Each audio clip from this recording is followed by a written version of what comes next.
집사님 여기 모니터 스피커가 작게 들려서 계속 여기서 크게 소리를 하거든요. 목이 많이 아프니까 모니터 스피커를 좀 더 켜주세요. 에베소서 하나님 말씀 보겠습니다. 에베소서 4장 1절에서 6절 말씀입니다. 하나님 말씀 에베소서 4장 1절에서 6절 말씀, 제가 가지고 있는 성경으로는 신약성경 314페이지쯤 됩니다. 에베소서 4장 1절에서 6절 말씀입니다.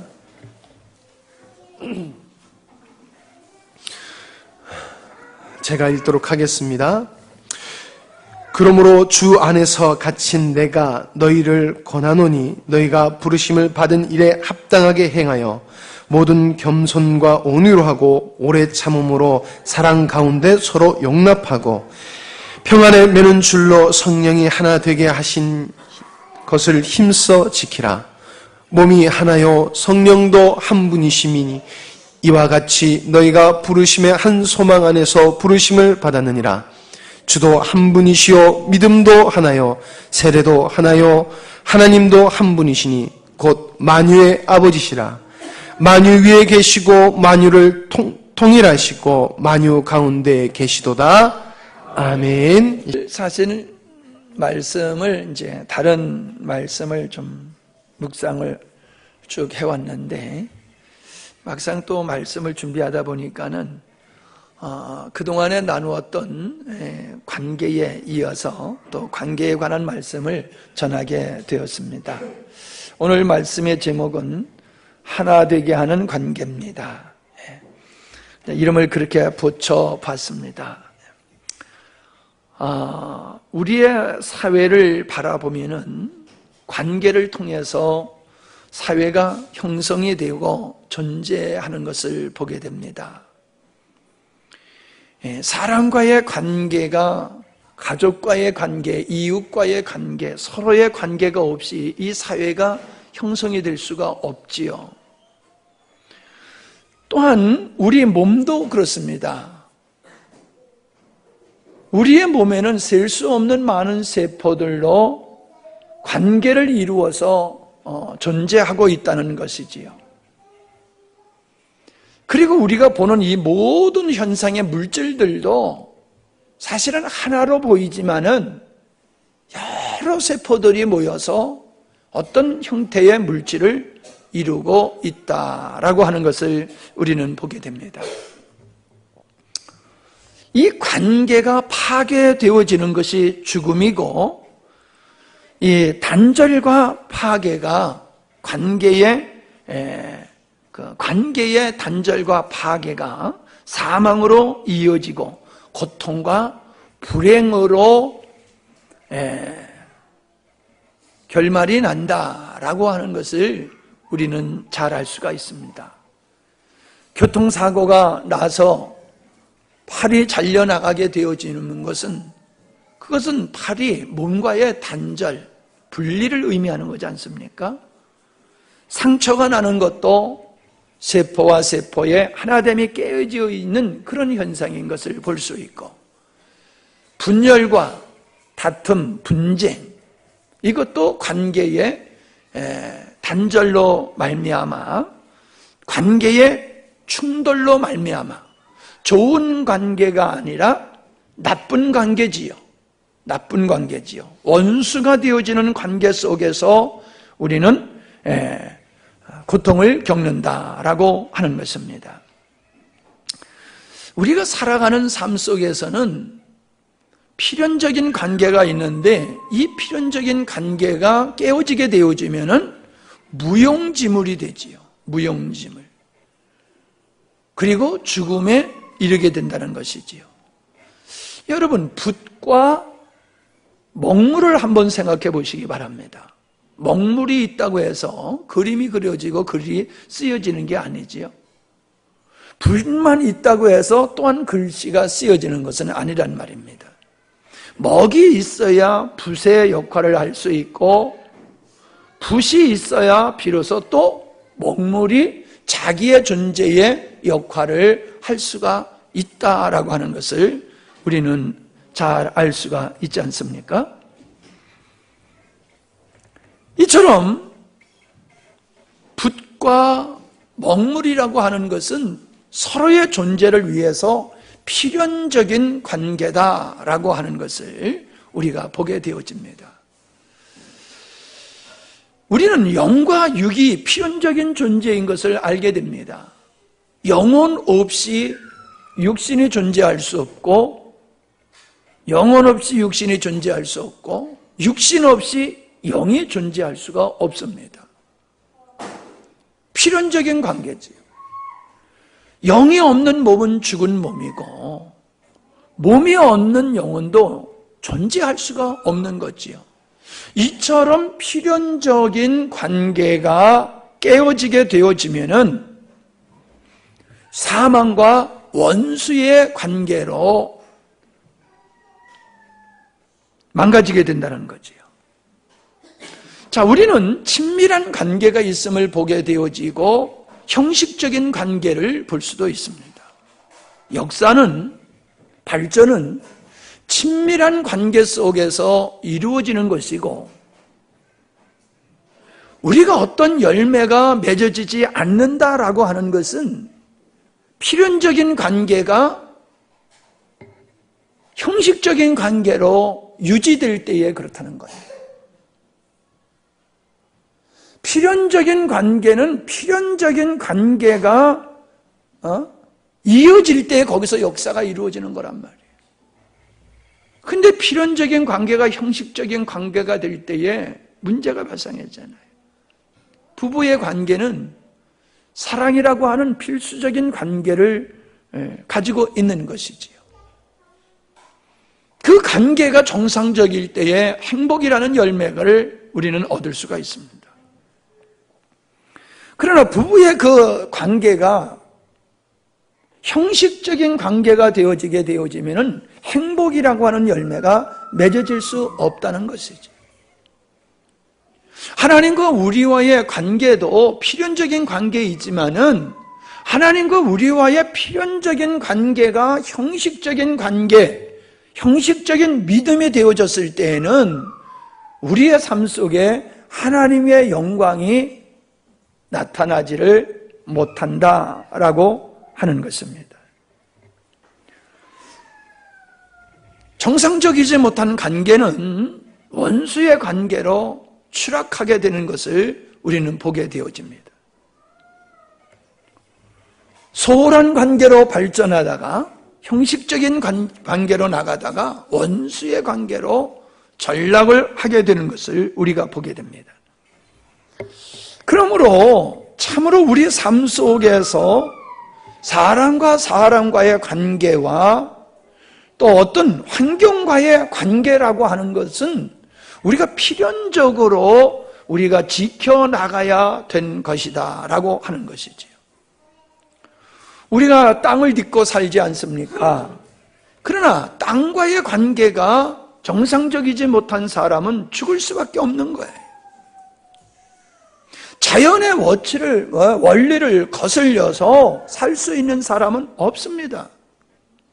우리는 자연의 원리에 순응하며 살아가는 관계를 가질 때에 아름다운 삶이 될 수 있지, 자연과 충돌하면서 우리의 삶이 편안할 수가 없다라고 하는 것입니다. 모든 게 그렇습니다. 자연과의 관계, 사람과의 관계, 하나님과의 관계.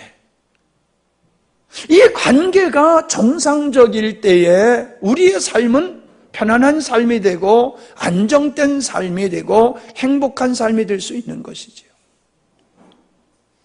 이 관계를 지키는 것이 우리의 삶이라 이렇게 생각할 수가 있을 것 같습니다. 건강한 관계를 유지하기 위해서는 어떻게 해야 될 것이냐?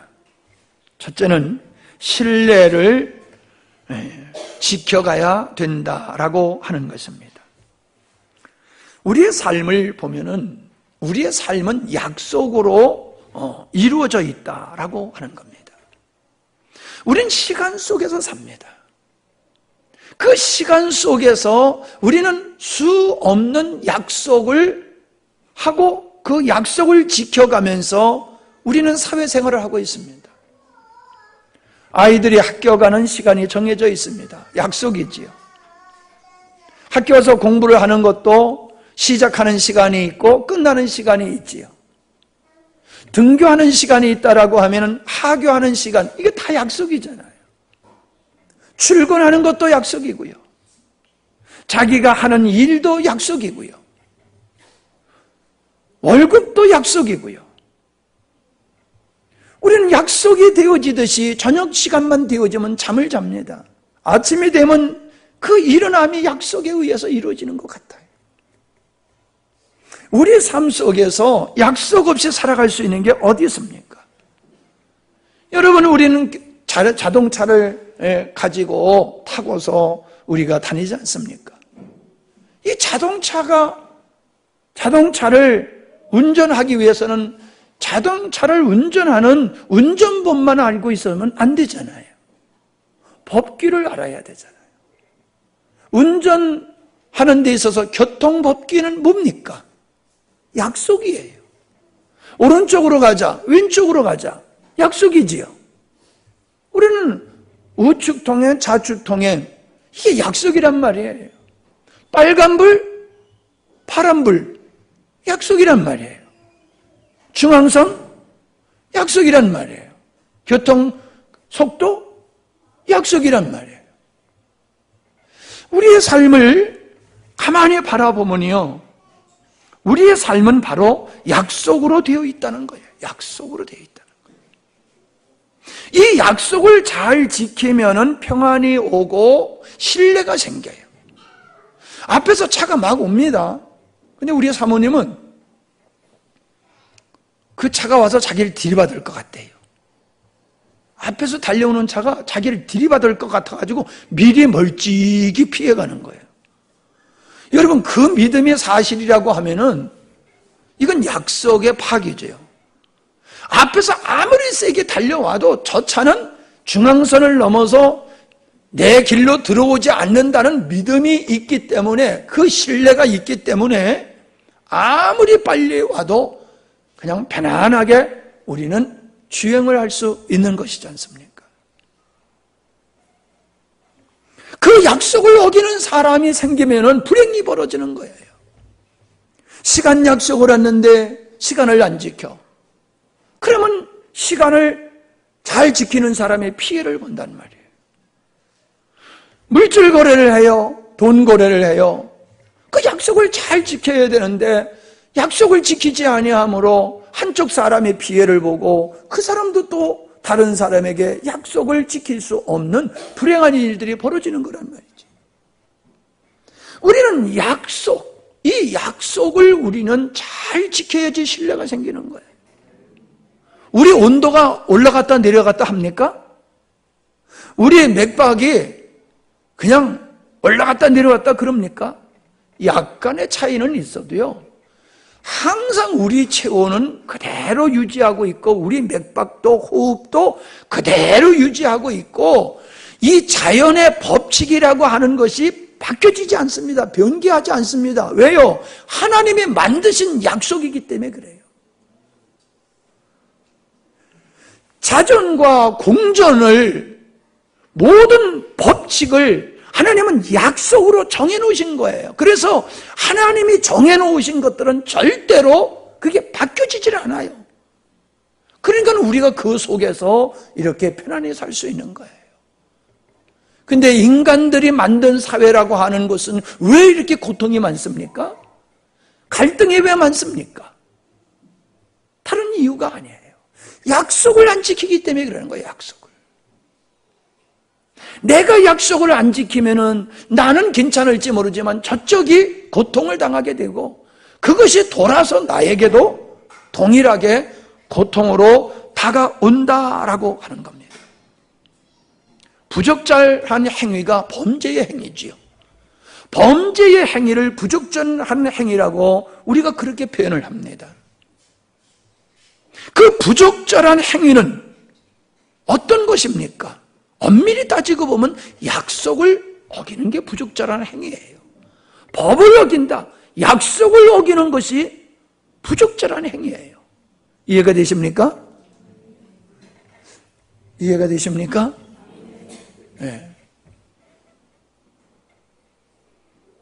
그 우리의 삶의 안정과 평안과 행복은 신뢰, 이 약속을 잘 지킴 속에 있다라고 하는 겁니다. 신뢰가 깨지면요, 관계가 깨지는 거예요.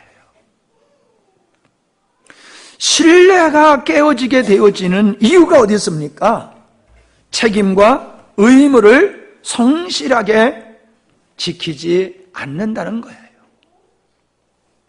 자기에게 주어진 책임과 의무를, 약속을 성실하게 지키게 되어지면 신뢰가 생겨요. 근데 그 약속을, 책임과 의무를 성실하게 지키지 아니하면 신뢰가 무너집니다. 신뢰가 무너지는 사람은 아무리 진실을 얘기해도 사람들이 믿지를 않아요. 양치기 소년과 같아요. 늑대가 나타났어요. 자꾸 거짓말 하다 보니까는 신뢰를 잃어버려가지고 진짜 늑대가 나타났는데도 사람들은 그걸 믿지 않았단 말이에요. 신뢰를 상실하니까 불행한 일을 겪게 됐잖아요.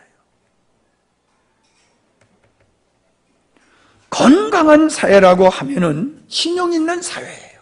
신용 있는 사회는 건강한 사회예요. 신용 있는 사람은 관계를, 다시 말하면 약속을 잘 지키는, 신용 있는 사람이, 신용을 잘 지키는 사람이 신용 있는 사람이다 라고 하는 겁니다. 우리가 물건을 살 때에 물건의 질을, 사과를 파는데 맛도 없는데 이거 맛있습니다 그러면 그 다음에 그 집에 가요, 안 가요? 안 가요. 왜냐하면은 신뢰가 없기 때문에 안 가요. 이 사과는 맛이 없습니다. 그리고 팔면은 문제가 안 돼요. 이 사과는 20개가 들어있습니다. 그런데 가서 보니까는 19개밖에 안 들어있어. 키로수가 20kg입니다. 그런데 가서 재보니까는 18kg 정도밖에 안 돼. 별것 아니지만은 거짓은 신뢰를 잃게 하는 것이지요. 여러분, 이 신뢰라고 하는 것은 너무나 관계를 형성하고 유지하고 발전하는 일에 너무나 중요한 요소라는 거예요. 믿음이라는 것이 뭘까요? 믿음은 하나님에 대한 신뢰입니다. 하나님에 대한 신뢰가 믿음이라는 거예요. 한번 여러분 욥기서를 찾아보시기 바랍니다. 구약성경 욥기 761쪽쯤 됩니다. 욥이라고 하는 사람은 아브라함 시대에 살고 있었던 사람입니다. 761페이지 찾아보세요. 다. 안 찾아보시는 분이 계시는데 다 찾아보세요. 다 찾으세요. 찾으라고 하는 말씀은 이유가 있습니다. 자, 1절 시작. 우스 땅에 욥이라 불리는 사람이 있었는데 그 사람은 온전하고 정직하여 하나님을 경외하며 악에서 떠난 자더라. 자, 8절입니다. 8절 시작. 여호와께서 사단에게 이르시되 네가 내 종 욥을 주의하여 보았느냐? 그와 같이 온전하고 정직하여 하나님을 경외하며 악에서 떠난 자는 세상에 없느니라. 자, 누가 누구를 신뢰하는 겁니까? 하나님이 욥을 신뢰하고 계심을 보게 되어집니다. 자, 21절을 보십시오. 21절, 22절입니다. 욥이 엄청 고난을 겪었어요. 10명의 자녀가 죽고 그 많던 재물이 다 이 폭풍에 죽고 도적에게 빼앗기고 죽고 다 죽었어요. 다 모든 걸 잃어버렸어요. 그냥 알몸밖에 남은 게 없습니다. 자, 그런 상태에서 21절 시작. 이르되 내가 모태에서 알몸으로 나왔사온 즉 또한 알몸이 되어 돌아갈지니라. 주신 이도 여호와시요 거두신 이도 여호와시니 여호와의 이름이 찬송을 받으실지니이다 하고 이 모든 일에 욥이 범죄하지 아니하고 하나님을 향하여 원망하지 아니하니라. 자, 이게 누가 누구에 대한 신뢰입니까? 욥이 하나님에 대한 신뢰예요. 자녀 10명이 한꺼번에 다 죽었어요. 자기가 평생 모은 재산이 몽땅 도적 맞고 죽었어요. 남은 것은 아내하고 자기 몸 하나밖에 없는 겁니다. 몸 하나 어디에 거처할 곳이 없는 그런 상황 속에서 하나님을 원망하지 않았다는 얘기가 뭐예요? 하나님을 신뢰했다라고 하는 얘기입니다. 자, 2장 3절입니다. 그랬더니 마귀가 하나님께 허락을 받고 욥에게 엄청난 고통을 줬어요. 앉을 수도 없고 누울 수도 없고 너무나 온몸에 악청이 나가지고 정말 너무너무 고통스러운 그러한 상태에 이르게 되었어요. 자, 3절입니다. 시작. 여호와께서 사단에게 이르시되 네가 내 종 욥을 주의하여 보았느냐? 그와 같이 온전하고 정직하여 하나님을 경외하며 악에서 떠난 자가 세상에 없느니라. 네가 나를 충동하여 까닭 없이 그를 치게 하였어도 그가 여전히 자기의 온전함을 굳게 지켰느니라. 자, 누가 누구에 대한 신뢰요? 하나님이 욥을 신뢰하고 있는 거지요. 자, 그래서 온 몸에 악청이 났어요. 7절입니다. 7절로 10절 시작. 사단이 이에 여호와 앞에서 물러가서 욥을 쳐서 그의 발바닥에서 정수리까지 종기가 나게 한지라. 욥이 제 가운데 앉아서 질그릇 조각을 가져다가 몸을 긁고 있더니 그의 아내가 그에게 이르되 당신이 그래도 자기의 온전함을 굳게 지키느냐? 하나님을 욕하고 죽어라. 그가 이르되 그대의 말이 한 어리석은 여자의 말 같도다. 우리가 하나님께 복을 받았은즉 화도 받지 아니하겠느냐 하고 이 모든 일에 욥이 입술로 범죄하지 아니하느니라. 할렐루야.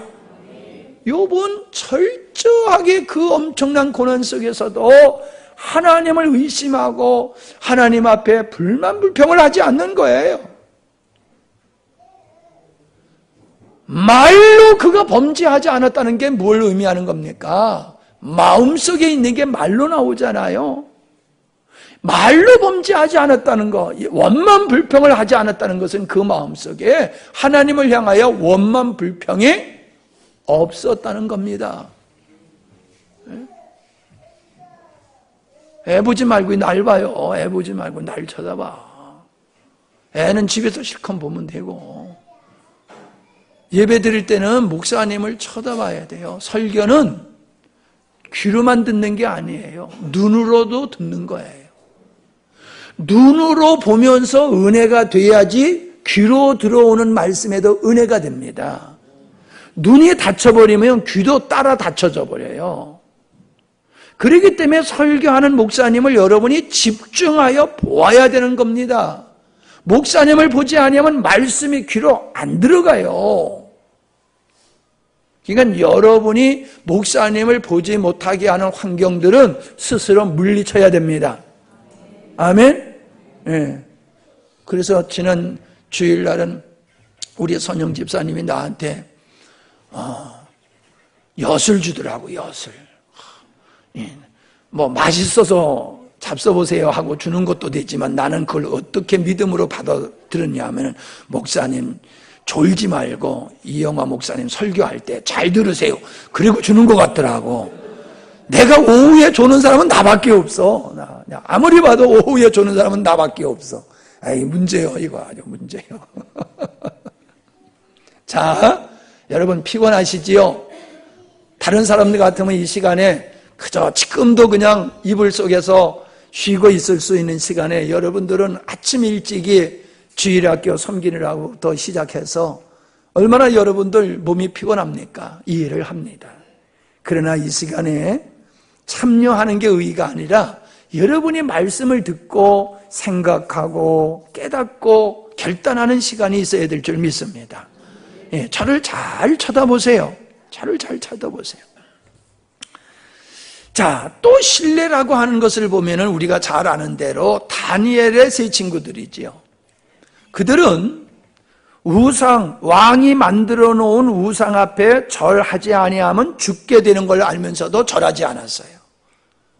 근데 왕이 그 소식을 듣고 단박 그를 갖다가 벌하지 아니하고 그 사람이 너무나 성실하니까는 기회를 한 번 더 주겠다는 거예요.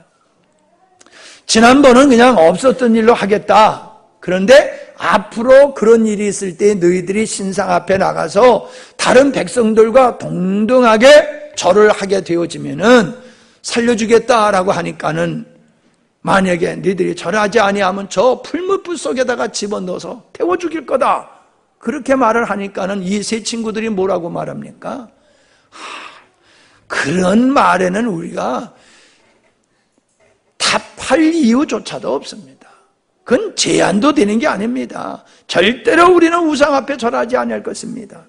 하나님이 우리를 지켜주실 것입니다. 절하지 않았다고 해서 우리를 불 속에 집어넣으면 하나님이 우리를 지켜주실 것입니다. 여러분 말이 됩니까? 말이 되냐고요? 지켜주실 것입니다. 그러나 하나님이 안 지켜주신다 할지라도 나는 그 하나님 앞에서 우상하게 나는 절할 수 없습니다. 할렐루야.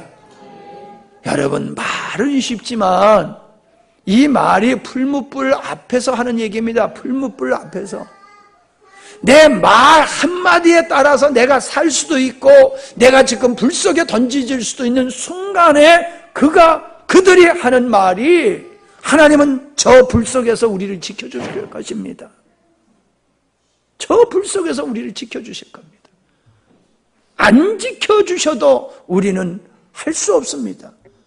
이게 절대적인 하나님을 향한 신뢰의 모습이잖아요. 우리가 하나님을 믿는다라고 하는 말은 쉽게 할 수가 있습니다. 그러나 이런 환경 앞에서 내가 하나님을 신뢰하기에 무모한 선택과 무모한 결정을 할 수 있느냐라고 하는 겁니다. 여러분, 풀무불 속에 던져지는 일이 발생하지 않는 일을 결단하기는 쉽습니다. 그러나 내가 믿음을 따라서 하나님을 신뢰하는 믿음을 따라서 결단하는 결과가 죽음이다라고 했을 때 그 결단을 할 수가 있냐 말이에요. 그 결단을 할 수 있는 것은 하나님을 향한 신뢰가 있기 때문에 가능한 겁니다. 아멘? 하나님을 향한 신뢰가 있기 때문에 그런 결단을 할 수가 있는 거예요. 내가 믿음으로 결단했을 때에 미운 털이 박히고 직장에서 불이익을 당하고 결국에는 내가 직장을 잃을 수도 있다고 그랬을 때에 여러분 믿음대로 결단할 수 있습니까?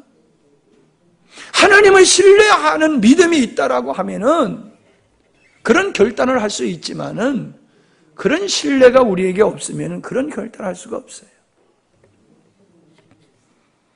마태복음 25장에 보면은 착하고 충성된 종이 주인의 신뢰를 얻게 되었음을 우리는 보게 됩니다. 갑절로 남겼더니 주인이 그 갑절로 남긴 종들을 신뢰해요. 그래서 어떻게 합니까? 더 많은 것으로 내가 너에게 맡기겠다. 더 많은 것으로 너에게 맡기겠다. 그 결단이 왜 생긴 겁니까? 종들이 주인의 신뢰를 얻었다는 거예요. 주인의 신뢰를. 맡겼더니 망쳐놓고 맡겼더니 까먹고 도둑질하고 맡겼더니 망쳐놨다라고 하면 누가 어떤 주인이 더 맡기겠습니까? 줬던 것도 빼앗지요. 한 달란트에게 줬던 걸 왜 뺏었습니까? 신뢰를 상실했기 때문이라는 거지. 그리고 주인의 즐거움에 참여할지어다 라고 말씀하셨습니다. 우리가 돈을 버는 것이 중요한데 돈을 버는 것보다는 쓰는 게 더 중요해요. 그래야지 하나님 앞에 물질로 가지고 신뢰를 얻을 수 있는 거예요. 하나님이 우리에게 건강 주셨다라고 하면은 건강 자체가 자랑할 게 아니에요. 난 이렇게 건강하다. 그거 가지고 하나님 앞에 신뢰를 얻는 게 아니에요. 하나님이 주신 건강 가지고 내가 어떻게 사느냐에 따라서 하나님께 신뢰를 얻을 수 있고 하나님의 신뢰를 상실할 수도 있다는 것이지. 여러분의 시간을 어떻게 하나님 앞에 사용하고 있으십니까? 여러분의 시간을, 여러분의 재능을, 여러분이 가지고 있는 그것을 어떻게 사용하고 계십니까? 한번 여러분 고민해 보십시오. 고민해 보십시오. 하나님의 신뢰를 얻는 물질 관리를 하고 있습니까? 시간 관리를 하고 있습니까? 재능 관리를 하고 있습니까? 우리가 가지고 있는 게 중요한 게 아니에요. 소유하고 있는 게 중요한 게 아니에요. 하나님께 신뢰를 얻어야 된다는 거예요. 하나님께 신뢰를 얻어야 돼요. 주께서 쓰시겠다라고 할 때에 나귀를 선뜻 내놓듯이 우리는 하나님 앞에서 아브라함이 이삭을 제물로 드리라고 했을 때 순종함으로 그 아브라함이 하나님께 신뢰를 얻었듯이 그게 있어야지 돼요. 제가 인생을 살면서 다른 사람의 신뢰, 다른 사람에게 신뢰를 잃지 않기 위해서 노력을 합니다마는 내가 다른 사람을 신뢰했던 신뢰를 거둬들일 때가 있어요. 내가 이 사람을 신뢰하다가 이 사람을 거둬들일 때가 있어요. 여러분도 있죠? 믿었다가 이젠 저 사람 못 믿겠어라고 할 때가 있잖아요. 어떤 때인가를 생각해 보십시오. 어떤 때인가를. 약속을 지키지 않을 때입니다. 성실하지 않을 때입니다. 그러면 이 사람은 관계를 깊이 가질 사람이 아니야 라고 선을 딱 그어놓습니다. 이건 불행한 겁니다. 이건 너무나 불행한 겁니다. 추천서, 우리가 누구를 자신 있게 추천할 수 있습니까? 내가 신뢰하는 사람을 자신 있게 추천할 수가 있습니다. 나는 우리 손견이가 손주지만은 손주라고 신뢰하는 게 아니에요. 살아오면서 보면은 이건 아주 그냥 시간표야, 시계야. 내가 내 손주지만은 약속을 어기고 그러면 신뢰가 없는 거예요. 그럼 내가 누구한테 소개를 마음대로 못하는 거예요. 신뢰가 있으니까 다른 사람한테 자신 있게 추천을 할 수 있는 거예요. 아멘? 아주 중요한 것입니다. 신뢰를 상실하면 가족의 관계도 깨어지고요.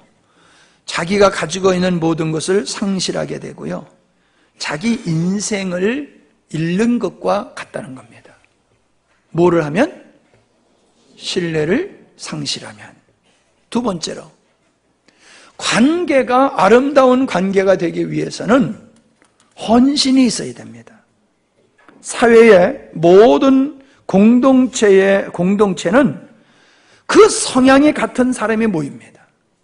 목적이 같은 사람이 모여서 어떤 공동체를 이루게 됩니다.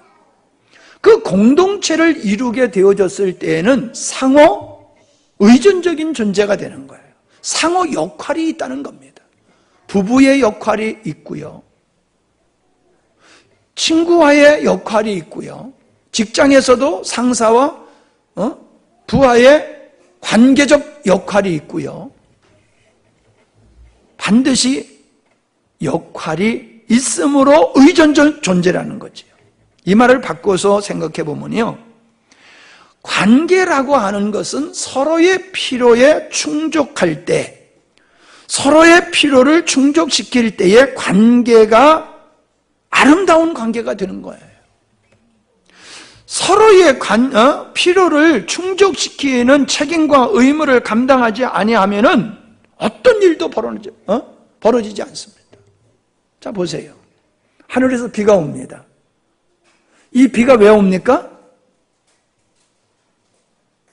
땅에서 수증기가 하늘로 올라간 일이 있기 때문에 하늘에서 비가 오는 거지요. 땅에서 수증기로 하늘로 올려보낸 물이 없는데 하늘에서 비가 올 리가 없어요. 아멘이잖아요.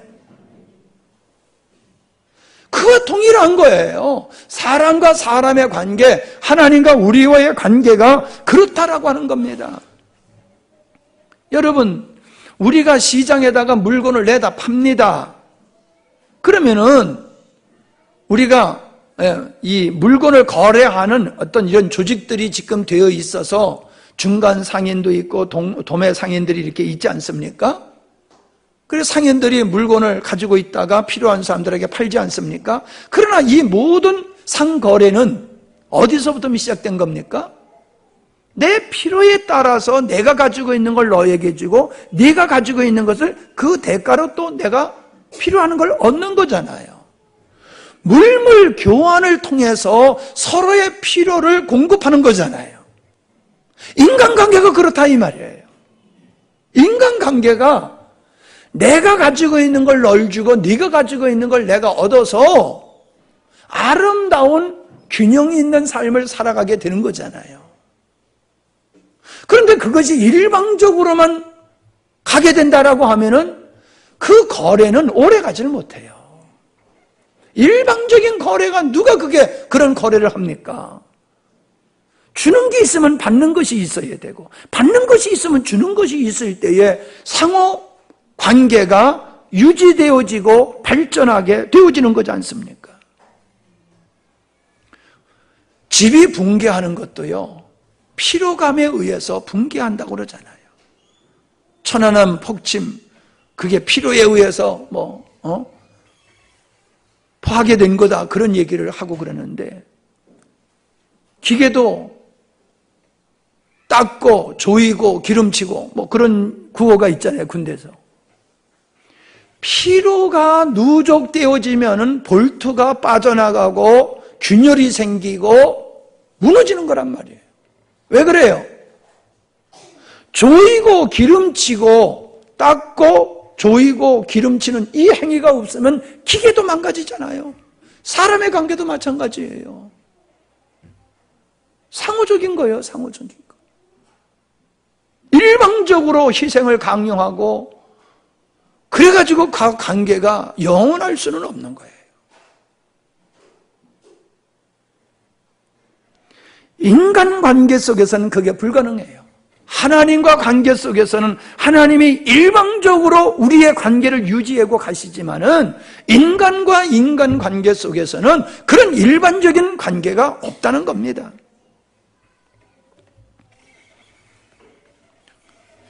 하나님과 인간의 관계는 일방적이면서도 또한 상호관계다 하는 것이고, 믿음과 헌신은 하나님의 일방적인 사랑에 대한 반응이다. 뭐라고요? 반응이다. 믿음과 헌신은 하나님의 일방적인 사랑에 대한 반응이 믿음과 헌신이다라고 하는 겁니다. 은혜를 입는 것은 일방적인 하나님과의 관계에 의한 것도 되지만은 하나님을 향한 아름다운 헌신의 결과이기도 하다라고 하는 것입니다. 아름다운 관계가 아름다운 공동체를 이루게 되어 있는 거예요. 성도와 성도의 관계가 아름다울 때 아름다운 교회가 이루어져요. 가족지간에 아름다운 관계가 이루어질 때에 아름다운 가정이 이루어져요. 국민이 서로가 아름다운 관계를 가질 때에 건강한 국가, 건강한 사회가 만들어지는 거예요.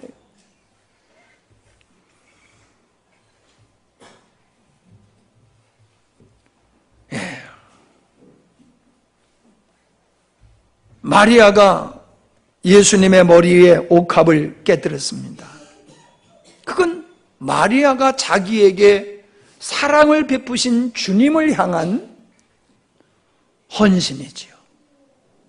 관계적으로 볼 때에 나에게 은혜를 베푸신 그 하나님을 향하여 나도 그 하나님을 사랑하는 행위가 예수님의 머리 위에 옥합을 깨뜨렸다는 겁니다.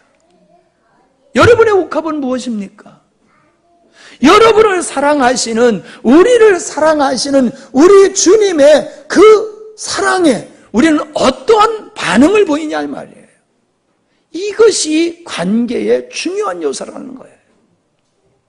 하나님의 은혜는 내가 하나님의 사랑을 받고 합당한 믿음의 반응을 해서 헌신의 삶을 살 때에 하나님의 은혜가 비로소 내 것이 될 수 있다라고 하는 것을 기억하시기 바랍니다.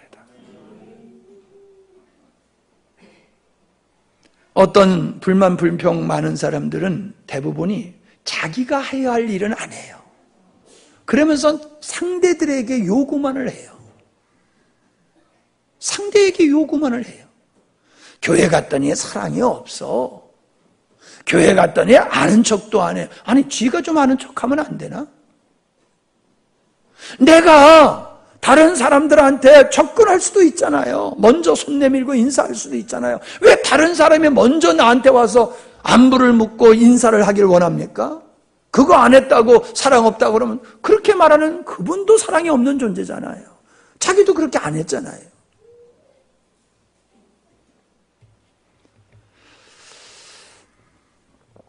불만 불평이 있는 사람은요, 그런 사람들이에요. 이 사회를 향하여 원망하고 지도자를 향하여 원망하고 내가 속한 단체에 대해서 불만 불평을 가지고 있는 사람들의 대부분의 내면을 들여다보면요, 자기가 할 목회는 역할은 안 하는 거예요. 자기가 할 역할은 안 해요. 그리고 요구만을 해요. 그리고 요구만을 해요.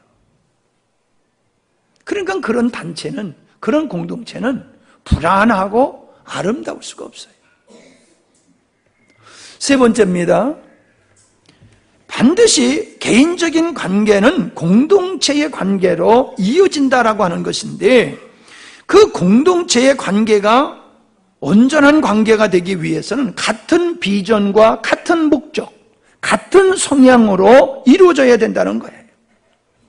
성향이 다른 사람, 목표가 다른 사람, 비전이 없는 사람이 공동체에 있으면은 그 사람은 그 공동체에 유해한 사람이 되어버린다는 거예요.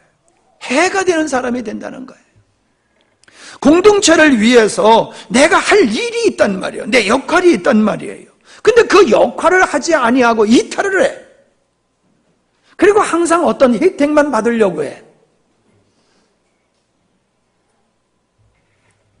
여러분, 내가 좀 이야기를 촌스럽게 한번 해볼까요? 정말 촌스럽게 얘기를 해볼까요? 그냥 넘어갑시다. 서로가 촌스러워질 것 같아서 그만두기로 했습니다. 우리는 공동체를 강화할 책임과 의무가 있습니다. 왜? 그것이 곧 내가 생존하는 길이기 때문에 그렇습니다. 여러분, 배가 침몰하면은 나도 죽습니다. 국가가 침몰하면은 나도 침몰하는 거예요. 교회가 침몰하면 나의 신앙도 침몰하는 거예요. 공동체 말로는 하지만은 공동체가 왜 중요하냐면은 나와 상관없는 것 같은데 아니에요. 공동체가 무너지면 나도 반드시 무너지게 돼 있는 거예요. 그러므로 민주사회는 자기 개인의 인권, 개인의 어떤 재산 보장, 자유 보장, 언론의 보장, 여러분 그렇게만 나가는 게 아니에요. 진정한 민주주의라고 하면은 자신의 개인의 이익보다는 공동체의 이익, 국가의 이익을 우선화하는 것이 난 맞다고 생각합니다. 내가 있기 전에 가정이 있어야 되고 가정이 있기 전에 국가가 있어야 되는 거예요. 국가가 있어야 되는 거예요. 우리는 국가를 사랑하고 국가를 위해서 헌신할 책임과 의무가 있는 겁니다. 아멘? 그건 믿음이 아니라고 생각하면 안 돼요. 그것도 우리의 믿음의 요소 중에 하나입니다. 맹수가, 난 코끼리가 맹수가 아닌 줄 알았어요. 그랬더니 코끼리가 맹수에 속하더라고요. 근데 코끼리가 제일 무서워하는 존재가 뭔지 아십니까? 쥐? 개미. 개미를 그렇게 무서워한대요. 아니, 개미하고 코끼리하고 비교해 보십시오. 이게 상대가 됩니까? 근데요, 개미를 왜 무서워합니까? 이게 너무나 적으니까 밟아도 안 밟혀. 에? 밟아도 안 밟혀. 너무나 적어가지고. 안 밟힐 뿐만 아니라 개미가 띠고지로 몰려들면은 코끼리가 감당이 안 되는 거예요. 개미가 단결해가지고 달려들면은, 개미가 나무에 달려들면 큰 나무가 쓰러집니다. 개미가 집에 달려들면 집이 무너집니다. 하찮게 보이는 그 개미지만 개미가 단결하면은 그렇게 무서운 힘을 발휘하는 거잖아요. 나는 사자가 물소나 뭐 이런 말이나 이런 것들을, 그 코뿔소나 이런 것들을 이렇게 잡아먹는 걸 보면요, 세상에 1대1로 하면은 힘이 더 세요. 사자보다도. 그리고 자기 떼거지가 얼마나 많습니까?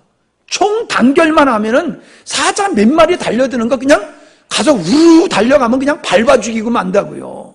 그런데도 왜 항상 사자에게 쫓기고 먹힙니까? 사자와 같은 이빨이 없어서가 아닙니다. 사자와 같은 힘이 있는 다리가 없어서가 아닙니다. 하나 될 줄 모르기 때문에 그런 겁니다. 그 짐승들이 하나로만 뭉친다라고 하면은 힘없는 개미가 그 엄청난 능력을 발하듯이 동물들이 하나로 뭉치기만 하면은 사자가 꼼짝도 못하는 거예요. 우리가 개인주의로 개개인의 이익을 추구하면서 살면은 보잘것없는 존재가 되지만은 하나됨을 지켜나가게 된다라고 하면은 누구도 감당할 수 없는 존재가 된다는 것입니다. 사회를 유지시키는 것이 도덕과 윤리입니다. 이 도덕과 윤리가 무너지거나 없으면은 공동체는 붕괴되고 맙니다.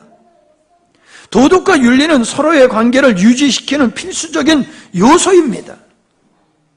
비전과 목적을 보존하는 것이 윤리와 법을 준수하는 것입니다. 그리고 책임과 의무를 충실히 하는 것이다 라고 하는 겁니다. 마지막입니다. 이해와 용서입니다. 인간관계는요, 영원히 좋은 관계로만 나갈 수 있는 게 아닙니다. 인간은 부족한 존재이기 때문에, 연약한 존재이기 때문에 반드시 상처를 주고 상처를 받고 오해를 하게 되어 있습니다.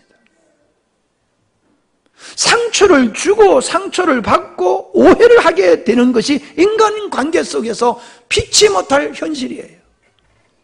자, 그런 일이 발생했을 때에 상처를 받는 것은 상당한 위태로운 사실이지만은, 그러나 그보다 더 무서운 것이 뭔지 압니까? 상처를 받은 후에 정죄하고 단절을 선포하는 겁니다.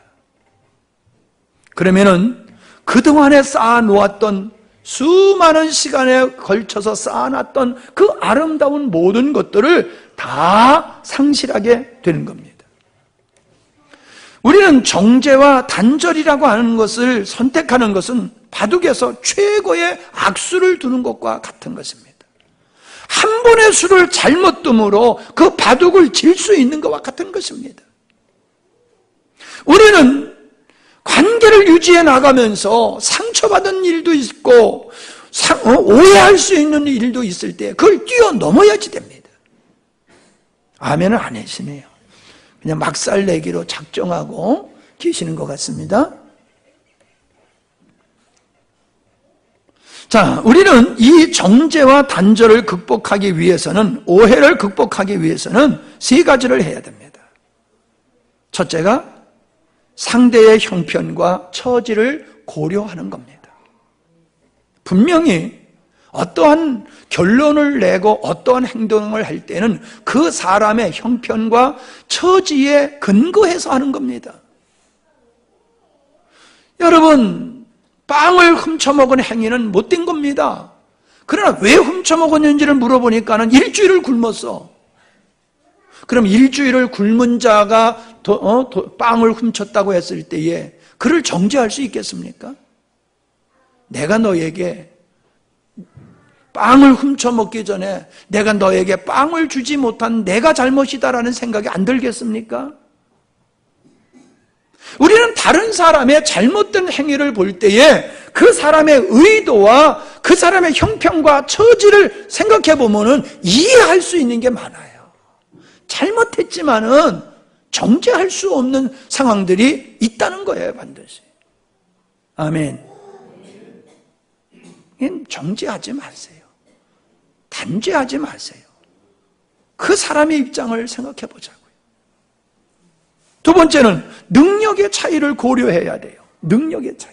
사람마다 능력이 다 다릅니다. 사람마다 능력이 달라요.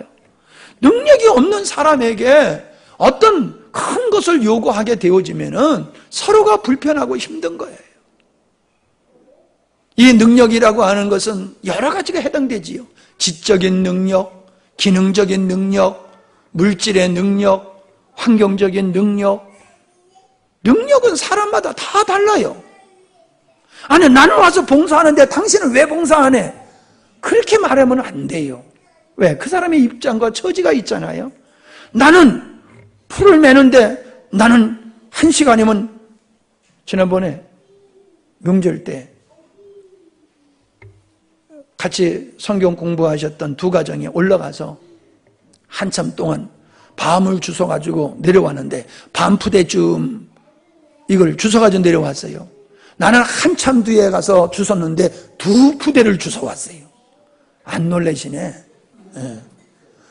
그분들은 되게 놀라는 거예요. 아니, 나는 목사님보다 훨씬 먼저 올라가서 주웠는데 나는 반푸대 주워왔는데 목사님은 우리보다 한참 뒤에 올라왔는데 어떻게 2푸대를 주웠습니까? 손이 4개입니까? 라고 물어보더라고요. 제 손이 4개입니까? 예. 네. 제가 여기서 딱 보니까는 여러분들이 주워간 자리를 알아. 그분들이 죽고 있는 자리를 알아. 그럼 난 뭐가 보여? 안 주운 곳을 아는 거야. 나는 딱 안 주운 거. 집사님이 저쪽으로 아까 갔지? 저분들은 저쪽으로 갔지? 가만히 보니까 이쪽으로는 안 갔어. 거기 가니까 그냥 수두룩 가는 거야. 그러니까 막 주워다 보니까 뭐 그냥 30분 만에 2푸대. 내가 내 자랑하는 것 같으네. 그게 다 능력의 차이가 있단 말이에요. 일을 하는데도 어떤 사람은 하루 종일 했는데도 요만큼 하는 사람이 있는가 하면은 잠깐 해도 이만큼 하는 사람이 있단 말이에요. 그건 나빠서가 아니라는 거지요. 나빠서가 아니라는 거지요. 능력의 차이라는 거예요. 아멘? 그게 사실 어떻게 따지고 보면요, 이 월급이라고 하는 것이 어떻게 보면은 참 모순돼요. 똑같이 수고한 거는 똑같아. 근데 어떤 사람은 수고를 해서 짧은 시간에, 같은 시간에 많은 걸 이익을 창출하니까는 많은 월급을 준단 말이에요. 근데 이 사람은 똑같은 시간에 일을 했는데도 창출한 게 별로 없어. 그러니까 월급을 조금 주잖아요. 근데 이게 맞기도 하지만 틀리기도 하잖아요. 뭐가 틀려요? 최선을 다한 건 똑같다는 거예요.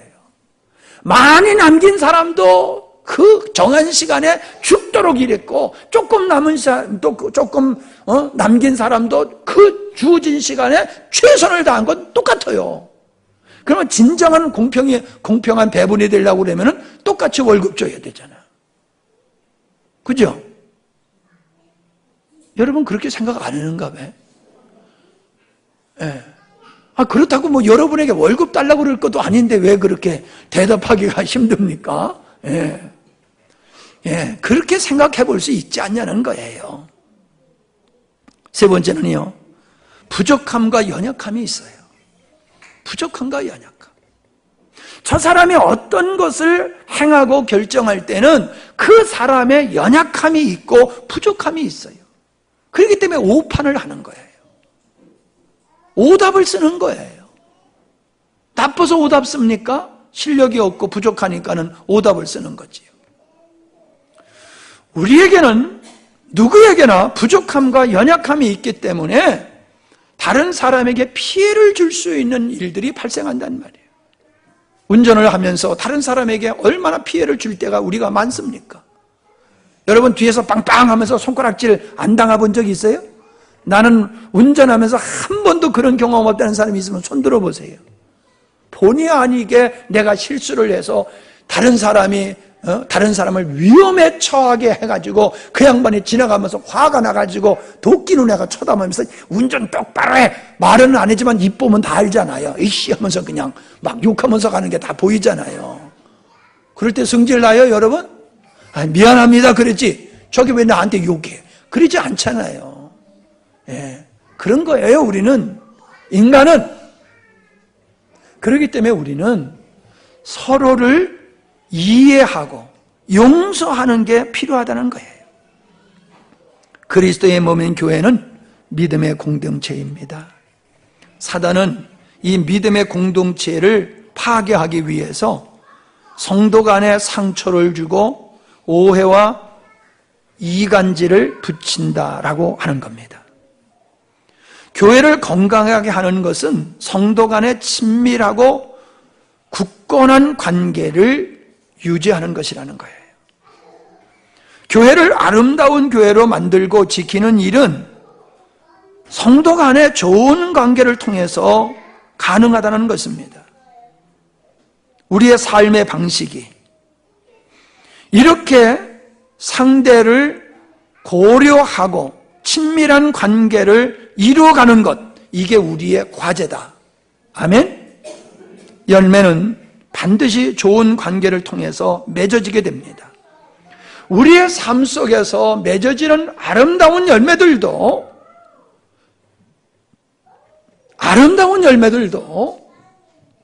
좋은 관계를 통해서 이루어짐을 믿으시기를 바랍니다. 친밀한 관계, 깊은 관계, 좋은 관계, 부적절한 관계가 아니라 형식적인 관계가 아니라 친밀한 좋은 관계를 유지해 나가면은 우리 삶이 승리합니다. 여러분의 믿음이 잘 성장한다고 보십니까? 혹은 여러분의 믿음이 잘 성장하지 않는다고 판단이 되십니까? 여러분들이 목사님과의 관계와 성도의 관계를 발전시켜 나가야 됩니다. 성도와의 관계와 목사님과의 관계가 발전되지 아니하고 여러분의 믿음이 성장할 수가 없습니다. 한번 내가 좀 유치한 질문을 해봅시다. 유치한 질문. 여러분 올해 누구한테 밥 사준 사람, 내가 밥 사준 것이 기억나는 사람 손을 속으로 드시기 바랍니다. 내가 누구에게 밥을 사줬다라고 생각나는 사람은 손을 속으로 들으세요. 두 번째, 올해 내가 목사님과 교제하기 위해서 밥을 한번 샀다 하는 사람도 속으로 손을 들어보시기 바랍니다. 몇 분 계십니다. 제 눈에는 보여요? 미꾸라지 잘 먹었어. 여러분, 밥을 같이 먹으면요 관계가 좋아져요. 아멘? 관계가 좋아져요. 여러분, 제가 여러분에게 밥 얻어 먹고 싶어서 하는 일같이 생각된다고만 그렇게 생각하세요. 그러나 여러분은 목사님에게 종종 밥을 사세요. 종종 밥을 사세요. 왜요? 그래야지 목사님과 관계가 발전되고 깊어지는 겁니다. 그래야 여러분에게 믿음의 유익이 갑니다.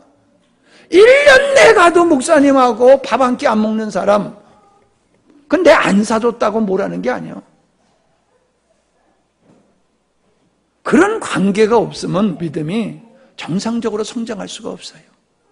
큰일 나네. 내일서부터 밥 먹자고 전화가 이제 뻔칠나게 올 텐데 이거 정리하려면 걱정이네. 예. 무슨 말씀인지 아시겠지요? 예. 여러분이 아실 거예요. 내가 왜 여러분에게 자꾸 그 불고기 자꾸 구워주려고 하고 불고기 자꾸 구워 먹자고 내가 왜 그래요? 여러분 고기 못 드셔서 내가 고기 먹자고 하는 거예요? 아니요. 불고기 구워 먹으면서 정들자고 그러는 거예요. 관계를 깊이 갖자고 자꾸 고기 구워 먹자고 그러는 거지 뭐 고기 못 먹어서 고기가 나무 돌아가서 여러분에게 퍼먹이려고 하는 거 아니란 말이에요. 그러니까 먹으러 오라고 그러면 좀 와요. 민지사님 아멘 하는 거 봐. 저 양반은 아멘은 잘하는데 그 먹는 데는 아멘 잘 안 하더라고. 예. 꼭 먹는 자리는 아멘 안 해. 그것도 못된 버릇이야. 예. 사주는 것도 중요하지만 사주는 것을 잘 먹는 것도 중요한 거예요. 이럴 때 그냥 크게 아멘해서 손해낼 거 없다니까. 아멘? 기도하십시다.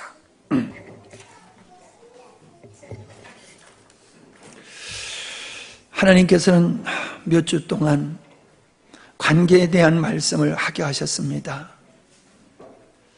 참 이 관계가 얼마나 중요한 것인가를 우리가 돌아보게 하셨으니 필연적인 관계를 소홀히 하거나 형식적인 관계가 되지 않게 하시고 친밀하고 깊은 관계로 그리고 계속해서 유지될 수 있도록 우리 하나님 붙잡아 주시옵소서. 필연적인 아름다운 관계가 깨어지지 아니하도록 우리 하나님 붙드시고 지켜 주시옵소서. 예수님의 이름으로 기도하옵나이다. 아멘.